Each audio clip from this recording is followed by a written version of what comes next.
Hi ಆತ್ಮೀಯರೇ, ಮೋಕ್ಷ ಮೀಡಿಯಾಕ್ಕೆ ತಮಗೆ ಸ್ವಾಗತ.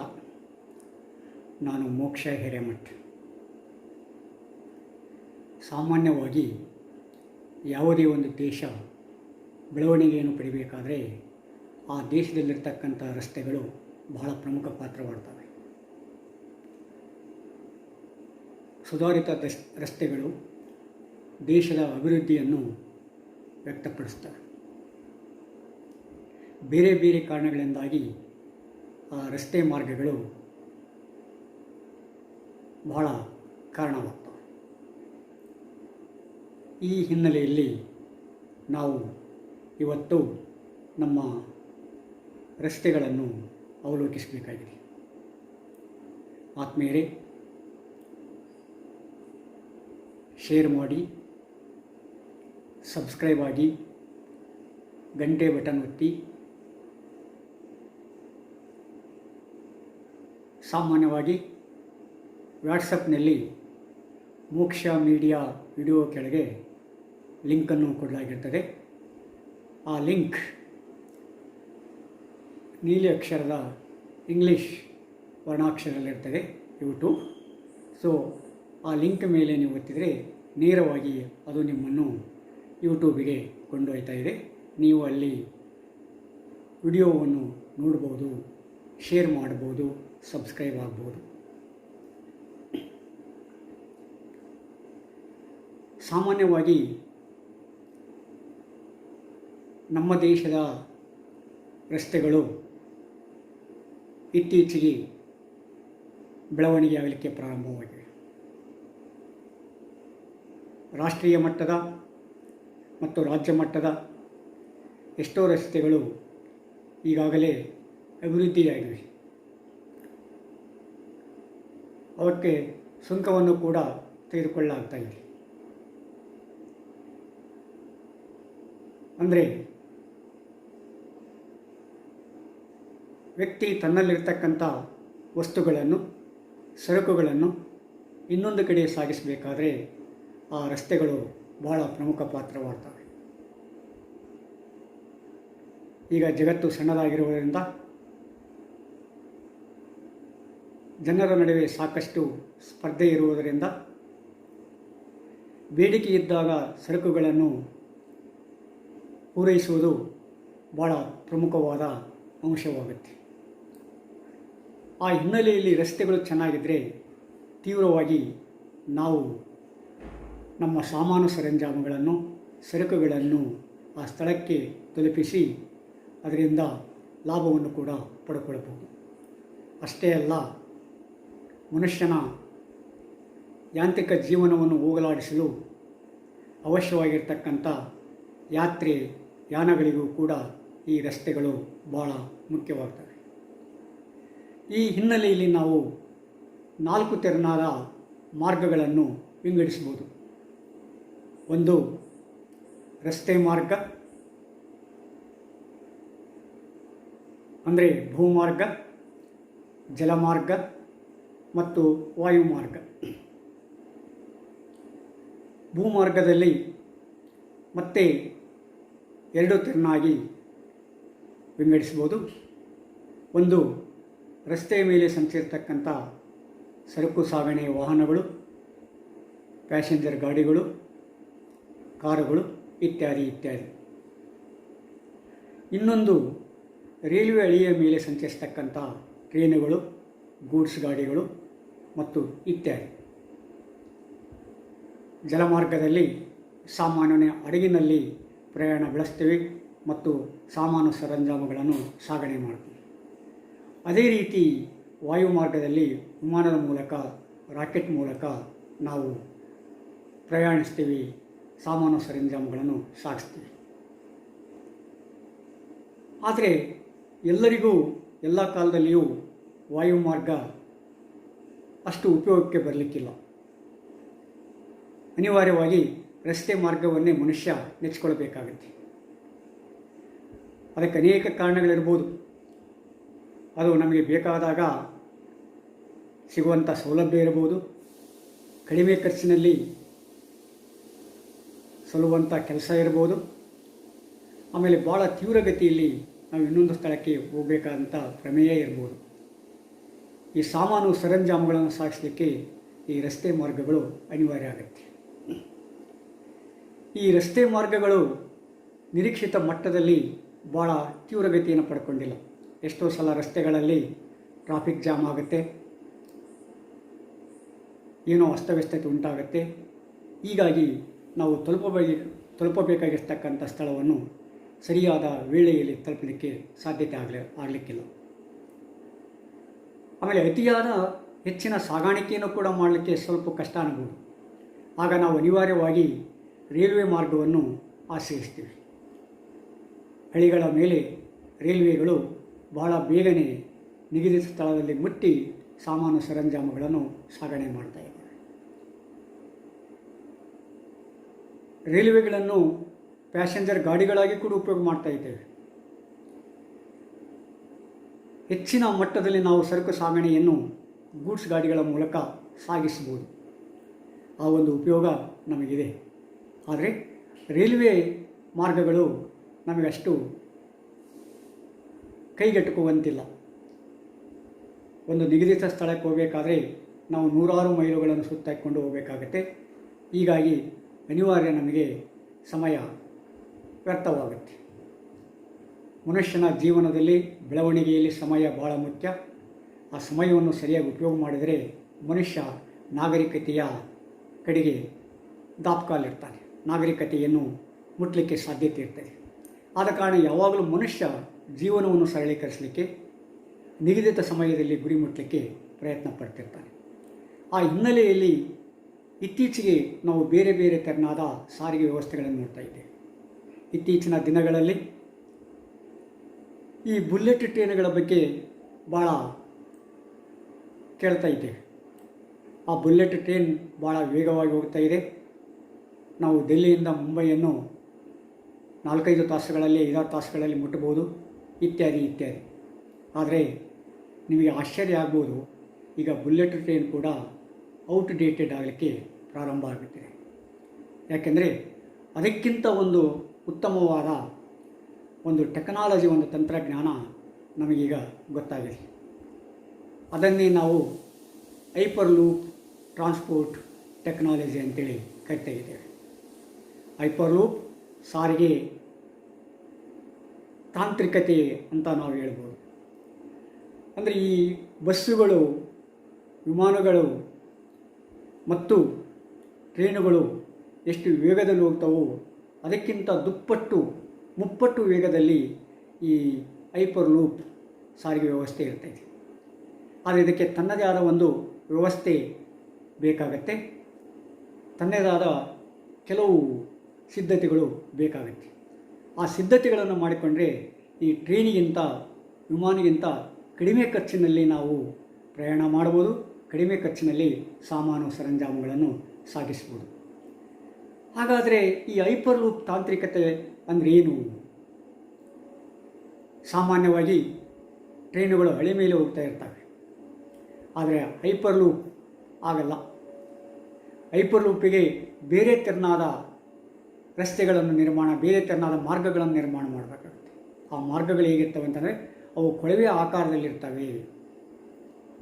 ಅಂದರೆ ಈ ಸ್ಟೀಲ್ ಕೊಳವೆ ನಿರ್ಮಾಣ ದೊಡ್ಡ ಪ್ರಮಾಣದಲ್ಲಿ, ಒಂದು ಬಸ್ಸು 2 ಬಸ್ಸುಗಳು ಹೋಗ್ತಕ್ಕಂಥ ದೊಡ್ಡದಾದ ಪ್ರಮಾಣದಲ್ಲಿ ಸ್ಟೀಲ್ ಕೊಳವೆಗಳನ್ನು ನಿರ್ಮಾಣ ಮಾಡಿ ಆ ಸ್ಟೀಲ್ ಕೊಳವೆಯನ್ನು ಹಾಕಬೇಕಾಗತ್ತೆ.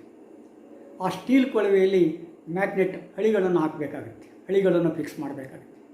ಫಿಕ್ಸ್ ಮಾಡಿದಾಗ ಒಂದು ಬಸ್ಸಿನ ಆಕಾರದ, ಅಂದರೆ 35-40 ಜನರು ನಡೆಸ್ತಕ್ಕಂಥ ಒಂದು ಕೊಳವೆ ಆಕಾರದ ವೆಹಿಕಲನ್ನು ನಾವು ನಿರ್ಮಾಣ ಮಾಡಬೇಕಾಗತ್ತೆ. ಇಷ್ಟು ನಿರ್ಮಾಣ ಮಾಡಿದ್ರೆ 100ಕ್ಕೆ 70% ಕೆಲಸ ಮುಗಿದಂಗಾಗತ್ತೆ. ಮುಂದಿನ ಕೆಲಸ ಭಾಳ ಸುಲಭ ಆಗುತ್ತೆ. ಅದು ಹೇಗೆ ಕೆಲಸ ಮಾಡ್ತಾ ಇದೆ? ಸ್ಟೀಲ್ ಕೊಳವೆಯಲ್ಲಿ ಈ ಕೊಳವೆ ಆಕಾರದ ಗಾಡಿಯನ್ನು ನುಗ್ಗಿಸಿಬಿಟ್ರೆ ಅದು ಭಾಳ ದುಪ್ಪಟ್ಟು ವೇಗದಲ್ಲಿ ಚಲಿಸ್ತಾ ಇದೆ.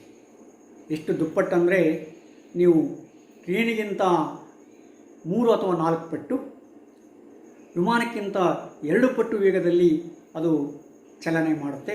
ಅಷ್ಟೇ ಅಲ್ಲ, ನಿಗದಿತ ವೇಳೆಯಲ್ಲಿ ಅದನ್ನು ಮುಟ್ಟಿಬಿಡುತ್ತೆ. ಅಂದರೆ ಆ ಕೊಳವೆ ಆಕಾರದ ಗಾಡಿಗಳನ್ನು ಪ್ರಾರಂಭ ಮಾಡುವಾಗ ಎಲೆಕ್ಟ್ರಿಸಿಟಿಯನ್ನು ಉಪಯೋಗ ಮಾಡಿಕೊಂಡು ಒಂದು ಸಲ ಆ ಸ್ಟೀಲ್ ಕೊಳವೆಯನ್ನು ಪ್ರವೇಶ ಮಾಡಿದರೆ ಹೋಗ್ತಾ ಹೋಗ್ತಾ ಆ ಕೊಳವೆ ಆಕಾರದ ಗಾಡಿಯ ಸ್ಪೀಡ್ ಪಿಕಪ್ ಆಗುತ್ತೆ.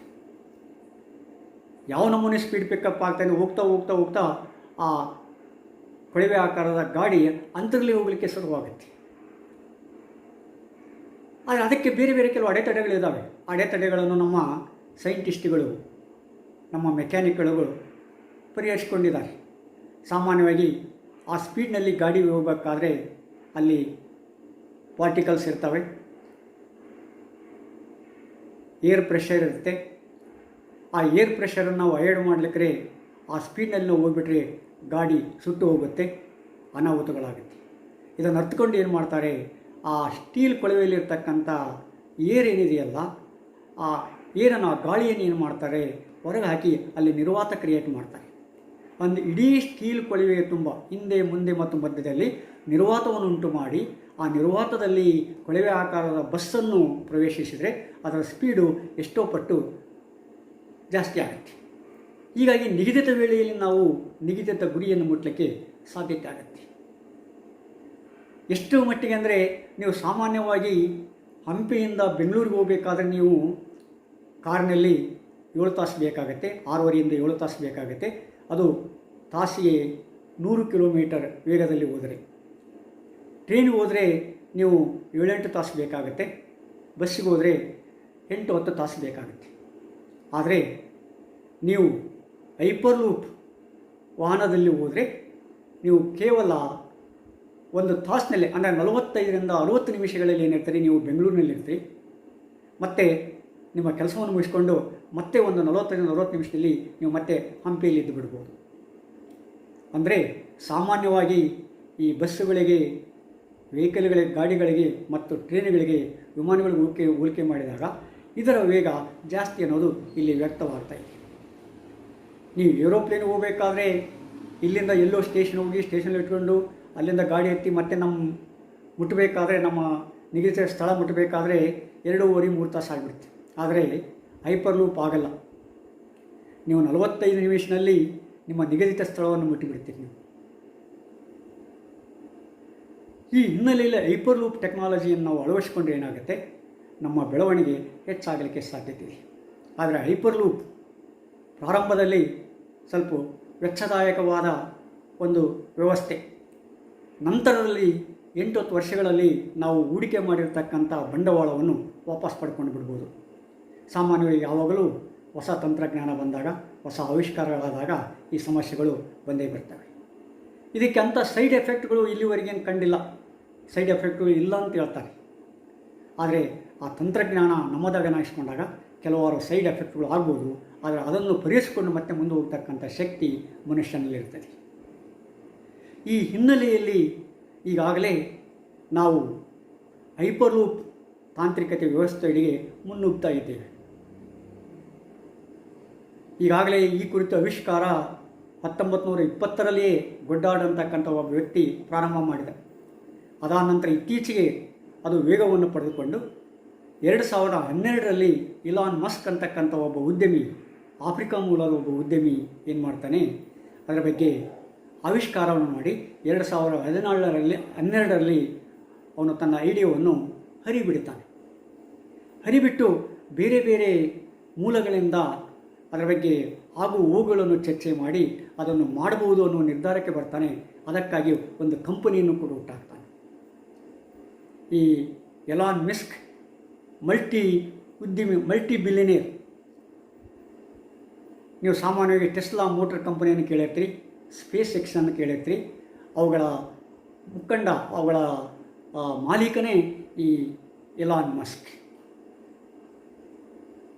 ಈ ಹೈಪರ್ಲೂಪ್ ಟೆಕ್ನಾಲಜಿಯನ್ನು ನಿಜ ಜೀವನದಲ್ಲಿ ಅಳವಡಿಸೋಕ್ಕೋಸ್ಕರ ಏನು ಮಾಡ್ತಾನೆ, ಅವನು ಬೋರಿಂಗ್ ಕಂಪನಿ ಅಂತೇಳಿ ಒಂದು ಕಂಪನಿಯನ್ನು ಹುಟ್ಟಾಕ್ತಾನೆ. ಜಗತ್ತಿನಲ್ಲಿ 10 ಸ್ಥಳಗಳನ್ನು ಆಯ್ಕೆ ಮಾಡಿಕೊಳ್ತಾನೆ. ಅದರಲ್ಲಿ ಪ್ರಮುಖವಾಗಿ ಕೆನಡಾ, ಅಮೇರಿಕಾ, ದುಬೈ ಮತ್ತು ಇಂಡಿಯಾದಲ್ಲಿ 2 ಸ್ಥಳಗಳನ್ನು ಮುಖ್ಯವಾಗಿ ಆಯ್ಕೆ ಮಾಡಿಕೊಳ್ತಾರೆ. ಒಂದು ಪೂನಾ ಬಾಂಬೆ, ಮತ್ತೊಂದು ಬೆಂಗಳೂರು ಚೆನ್ನೈ. ಇನ್ನೊಂದು ಕಂಪನಿ ಇನ್ನೊಂದು ರೂಟನ್ನು ಆಯ್ಕೆ ಮಾಡಿಕೊಳ್ತದೆ. ಅದು ಆಂಧ್ರ ಪ್ರದೇಶದ ಅಮರಾವತಿಯಿಂದ ವಿಶಾಖಪಟ್ಟಣಕ್ಕೆ,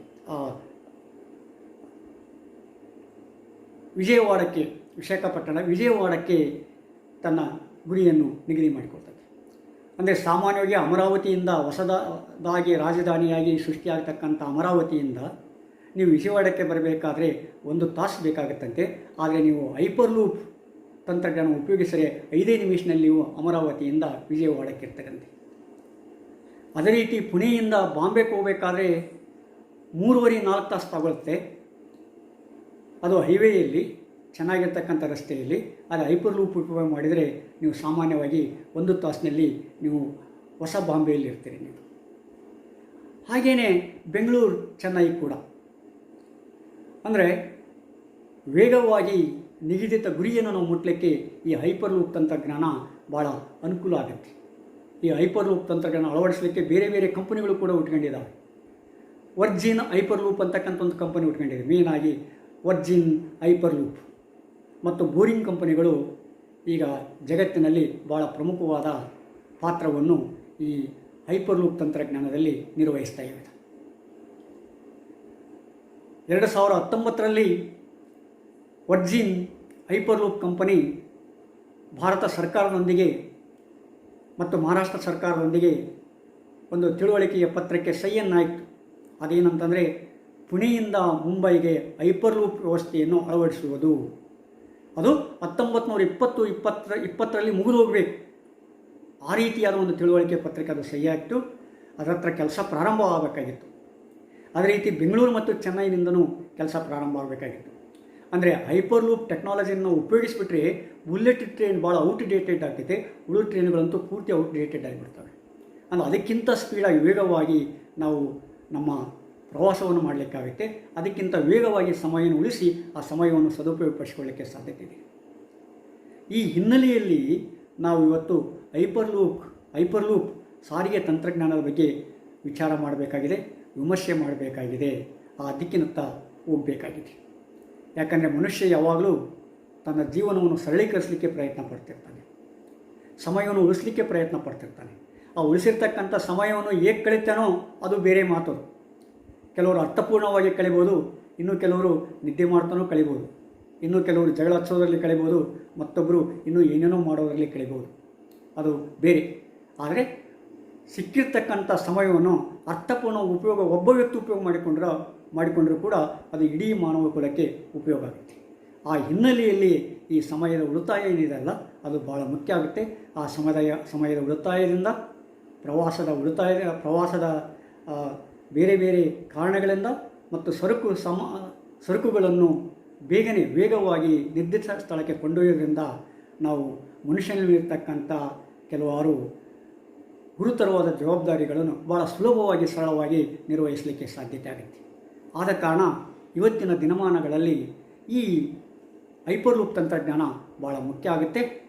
ಇವತ್ತಿಲ್ಲ ನಾಳೆ ಹೈಪರ್ ಲೂಪ್ ತಂತ್ರಜ್ಞಾನ ಭಾರತದಲ್ಲಿ ಬಂದೇ ಬರುತ್ತೆ. 2019ರಲ್ಲಿ ತಿಳುವಳಿಕೆ ಪತ್ರಕ್ಕೆ ಸಹಿ ಹಾಕಿದಾಗ ದೇಶದಲ್ಲಿ ಇಡೀ ಜಗತ್ತಿನಲ್ಲಿ ಭಾರತವೇ ಮೊದಲಾಗಬೇಕು ಹೈಪರ್ ಲೂಪ್ ತಂತ್ರಜ್ಞಾನ ಅಳವಡಿಸಿಕೊಂಡಿರುವಂಥ ಒಂದು ಉದ್ದೇಶ ಇತ್ತು. ಆದರೆ ಅದು ಯಾಕೋ ಮುಂದೆ ಹೋಗ್ತಾ ಇದೆ. ಅಂದರೆ ಅಷ್ಟು ಕ್ವಿಕ್ಕಾಗಿ ನಮ್ಮವರು ಈ ದಿಕ್ಕಿನತ್ತ ಕೆಲಸ ಮಾಡ್ತಾಯಿದ್ದಾರೆ. ಆದ ಗುರಿಯನ್ನು ಯಾವಾಗ ಮುಟ್ತಾರೋ ನೋಡಬೇಕು. ಯಾಕಂದರೆ ನಾವು ಸಾಮಾನ್ಯವಾಗಿ ಗುರಿಯನ್ನು ಭಾಳ ಉನ್ನತ ಮಟ್ಟದಲ್ಲಿ ಇಟ್ಕೊಂಡಿರ್ತೇವೆ. ಆದರೆ ಅದನ್ನು ಅನ್ವಯಿಸಬೇಕಾದಾಗ, ಅದನ್ನು ಕಾರ್ಯರೂಪಕ್ಕೆ ತರಬೇಕಾದ್ರೆ ಎಷ್ಟೋ ಸಲ ನಾವು ಎಳೆಯುಬಿಡ್ತೀವಿ. ಎಷ್ಟೋ ಸಲ ಮೊದಲಿರ್ತಕ್ಕಂಥ ಬದ್ಧತೆ ನಂತರದಲ್ಲಿ ಕಡಿಮೆ ಆಗಿಬಿಡ್ತೈತಿ. ಆ ಕಾರಣದಿಂದ ನಮ್ಮಲ್ಲಿ ಎಷ್ಟೋ ಯೋಜನೆಗಳೇನಾಗ್ತವೆ ಮುಂದೆ ಆಗ್ತಾ ಹೋಗ್ತಾ ಇರ್ತವೆ. ಆದರೆ ಇದಕ್ಕೆ ಸಮಸ್ಯೆನೇ ಬೇರೆ ಆಗಿಬಿಡ್ತು. ಯಾಕಂದರೆ 2019ರಲ್ಲಿ ತಿಳುವಳಿಕೆ ಪತ್ರಕ್ಕೆ ಸಹಿ ಹಾಕಿದ ಮೇಲೆ ಈ ಕೊರೋನಾ ಮಹಾಮಾರಿ ಅಂಟಿಕೊಂಡು ಬಿಡ್ತು. ಕೊರೋನಾ ಮಹಾಮಾರಿ ಅಂಟಿಕೊಂಡಿದ್ದು ಎಷ್ಟೋ ಉತ್ಪಾದನಾ ಕ್ಷೇತ್ರಗಳನ್ನು ಏನು ಮಾಡಿತ್ತು, ಅದು ಉತ್ಪಾದನಾ ಕ್ಷೇತ್ರಗಳಲ್ಲಿ ಹಿಂಜರಿತ ಉಂಟಾಯಿತು. ಹೀಗಾಗಿ ಅವಶ್ಯವಾದ ಉತ್ಪಾದನಾ ಕ್ಷೇತ್ರಗಳನ್ನು ಮುಂದುವರ್ಸ್ಕೊಂಡು ಹೋಗೋದು ಭಾಳ ಕಷ್ಟ ಆಯಿತು. ಆ ಸ್ಥಿತಿಯಲ್ಲಿದ್ದಾಗ ಈ ಹೊಸ ಹೊಸ ಆವಿಷ್ಕಾರಗಳನ್ನು, ಹೊಸ ಹೊಸ ಯೋಜನೆಗಳನ್ನು ಕಾರ್ಯರೂಪಕ್ಕೆ ತರುವುದು ಯಾವುದೇ ದೇಶಕ್ಕಾದರೂ ಕೂಡ ಕಷ್ಟ ಆಗುತ್ತೆ. ಹೀಗಾಗಿ ತಾತ್ಪೂರ್ತಿಕವಾಗಿ ಈ ಒಂದು ಕೆಲಸ ಸ್ವಲ್ಪ ಆಮೆಗತಿಯಲ್ಲಿ ಹೋಗ್ತಾ ಇದೆ.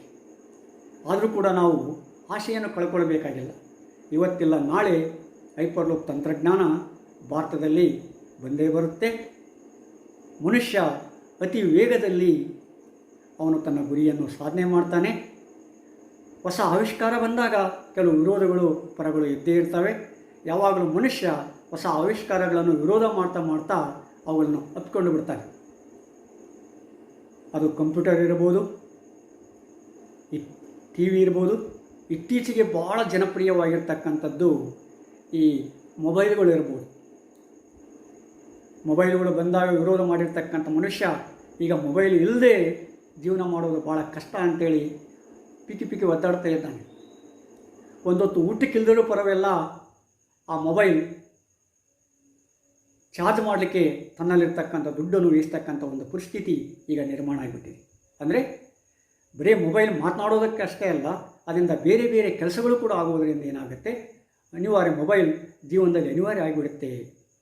ಅಂತಿಮವಾಗಿ ಯಾವುದೇ ಒಂದು ಹೊಸ ಆವಿಷ್ಕಾರ ಆದಾಗ ಅದನ್ನು ಮನುಷ್ಯ ಉಪಯೋಗ ಮಾಡ್ತಾನೆ ಅನ್ನೋದು ಭಾಳ ಮುಖ್ಯ ಆಗುತ್ತೆ. ಅದು ಹೊಸ ಆವಿಷ್ಕಾರ ಮನುಷ್ಯ ಸರಿಯಾದ ರೀತಿಯಲ್ಲಿ ಉಪಯೋಗ ಮಾಡಿಕೊಂಡ್ರೆ ಒಳ್ಳೆಯದಾಗುತ್ತೆ, ಕೆಟ್ಟದ ರೀತಿಯಲ್ಲಿ ಉಪಯೋಗ ಮಾಡಿಕೊಂಡ್ರೆ ಅದು ಸಮಾಜವನ್ನು ಹಾಳುಗೆಡುತ್ತೆ. ಅಂದರೆ ಅಲ್ಟಿಮೇಟಾಗಿ ಮನುಷ್ಯನ ಕೈಯಲ್ಲಿ ಆವಿಷ್ಕಾರವನ್ನು ಉಪಯೋಗ ಮಾಡಿಕೊಳ್ಳೋದು ಇರ್ತದೆ ಹೊರತು ಅದು ಹೊಸ ಡಿವೈಸಿನ ಅಥವಾ ಹೊಸ ಆವಿಷ್ಕಾರದ ತಪ್ಪಲ್ಲ. ಮನುಷ್ಯ ತನ್ನಲ್ಲಿರ್ತಕ್ಕಂಥ ಜ್ಞಾನದಿಂದ, ತನ್ನಲ್ಲಿರ್ತಕ್ಕಂಥ ಒಳ್ಳೆತನದಿಂದ ಹೊಸ ಆವಿಷ್ಕಾರಗಳನ್ನು ಉಪಯೋಗಿಸಿಕೊಂಡ್ರೆ ಭಾಳ ಒಳ್ಳೆಯದಾಗುತ್ತೆ. ಯಾವಾಗಲೂ ಮನುಷ್ಯ ಆವಿಷ್ಕಾರಗಳನ್ನು ಆಳಬೇಕೇ ಹೊರತು ಆವಿಷ್ಕಾರಗಳು ಮನುಷ್ಯನ ಆಳಿಬಿಟ್ರೆ ಏನಾಗುತ್ತೆ, ಮನುಷ್ಯನ ಅವನತಿ ಪ್ರಾರಂಭ ಆಗುತ್ತೆ. ಆದ ಕಾರಣ ಹೊಸ ಆವಿಷ್ಕಾರಗಳು ನಮಗೆ ಬೇಕು. ಆ ಹೊಸ ಆವಿಷ್ಕಾರಗಳ ಮೇಲೆ, ಆ ತಂತ್ರಜ್ಞಾನದ ಮೇಲೆ, ಆ ತಾಂತ್ರಿಕತೆ ಮೇಲೆ ಮನುಷ್ಯನ ಹಿಡಿತ ಇರಬೇಕು. ಆ ಹಿಡಿತ ಮನುಷ್ಯನ ಬೆಳವಣಿಗೆಗೆ ಪೂರಕವಾಗಿ ಕೆಲಸ ಮಾಡಬೇಕು. ಆಗ ಹೊಸ ಆವಿಷ್ಕಾರ, ಹೊಸ ತಂತ್ರಜ್ಞಾನ ಭಾಳ ಪ್ರಮುಖ ಆಗುತ್ತೆ. ಆ ವ್ಯಕ್ತಿ ಪ್ರಮುಖ ಆಗ್ತಾನೆ, ಆ ಸಮಾಜ ಪ್ರಮುಖವಾಗುತ್ತೆ. ಆಗ ಅವನು ನಾಗರಿಕತೆಯನ್ನು ಇನ್ನಿಷ್ಟು ನಾಗರಿಕನಾಗಲಿಕ್ಕೆ ಸಾಧ್ಯತೆ ಆಗುತ್ತೆ. ಮಾನ್ಯರೇ, ಇಷ್ಟು ವಿಷಯಗಳನ್ನು ನಿಮ್ಮೊಂದಿಗೆ ಹಂಚಿಕೊಂಡಿದ್ದೀನಿ. ಲೈಕ್ ಮಾಡಿ, ಶೇರ್ ಮಾಡಿ, ಸಬ್ಸ್ಕ್ರೈಬ್ ಆಗಿ. ಮತ್ತೆ ಮುಂದಿನ ಸಂಚಿಕೆಯಲ್ಲಿ ಭೇಟಿಯಾಗೋಣ. ನಮಸ್ಕಾರ.